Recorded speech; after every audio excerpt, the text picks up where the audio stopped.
Bonjour à tous et bienvenue dans l'avant-dernier épisode d'En route pour l'alternance. Aujourd'hui, j'accueille Emma et Robin, bienvenue. Alors Robin, ce que je te propose, c'est de tirer le sujet dont nous allons parler aujourd'hui.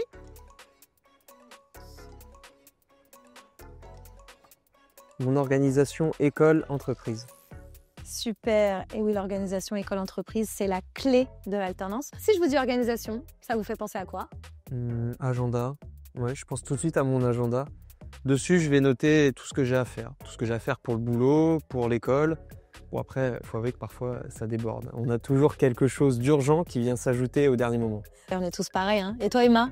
Moi, ça me fait penser à l'application Trello. Donc, c'est une application que j'utilise souvent parce qu'elle me permet en un simple coup d'œil de voir et de visualiser ce que j'ai à faire niveau entreprise et niveau école. Donc, c'est simple d'utilisation et moi, j'adore. Et tu vois, je connaissais pas du tout. Tu connaissais Trello? Non, je ne connaissais pas. Et moi non plus, on va regarder. Et d'ailleurs, si toi aussi, qui nous écoute, tu utilises un outil en particulier, n'hésite pas à nous le mettre en commentaire. J'ai une question pour vous. Vous avez très souvent de longues périodes d'absence. Comment vous faites pour vous organiser?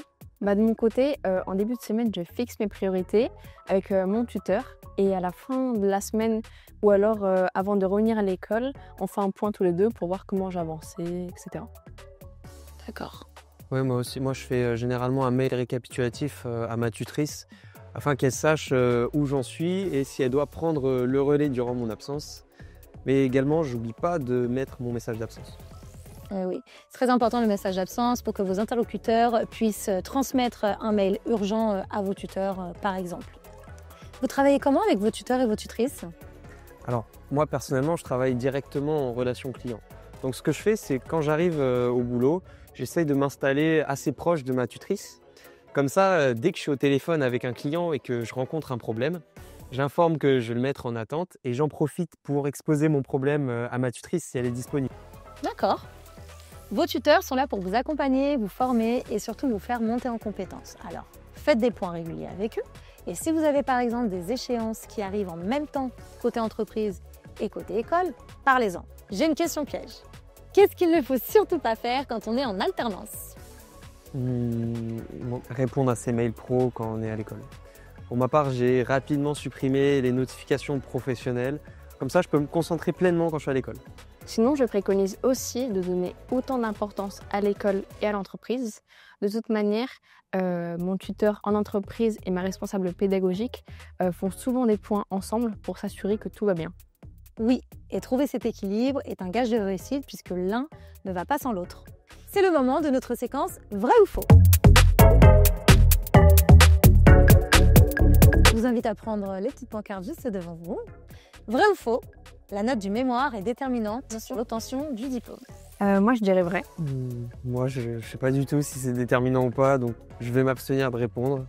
Eh bien, c'est vrai. Alors, parfois, en alternance, on n'a pas de mémoire à préparer. Ça peut être un projet, ça peut être des fiches, mais quand il y a un mémoire, très souvent, la note est déterminante. Moi, c'est vrai qu'en master, du coup, j'ai un mémoire à faire. Et il m'avait sensibilisée par rapport à ça. Et il m'avait expliqué que c'était très important de le réussir et donc d'avoir plus de 10 pour avoir le master.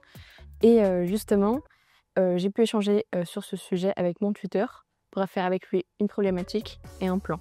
Et d'ailleurs, chez Malakoff Humanis, on propose des ateliers d'aide à la rédaction du mémoire. Tout à fait, ça c'est dans le cadre de la communauté des alternants. Il existe même des ateliers où tu peux t'inscrire pour t'entraîner à l'oral avant le jour de ta soutenance. C'est parti pour notre dernière séquence, le conseil en or. Alors, moi, ce que je vous conseille, c'est de maintenir une routine de bien-être et d'autant plus lorsque vous êtes en alternance. Personnellement, j'ai besoin de faire du sport, de me défouler, d'aller à la salle, mais également de faire attention à mon alimentation et à mon sommeil. Ça me permet de rester concentré et productif durant mes journées. Ça marche pour moi et je pense que ça peut aussi marcher pour vous. Nous arrivons désormais à la fin Merci de à cet toi. avant-dernier épisode. Merci d'y avoir consacré du temps. Merci à toi. Vous l'aurez compris, l'alternance est important pour Malakoff Humanis. Nous accompagnons nos alternances qui nous a valu d'obtenir depuis plusieurs années le label Engagement Jeune. Alors si toi aussi tu veux tenter l'aventure, ça se passe juste ici. Je vous dis à bientôt pour l'ultime épisode d'En route pour l'alternance.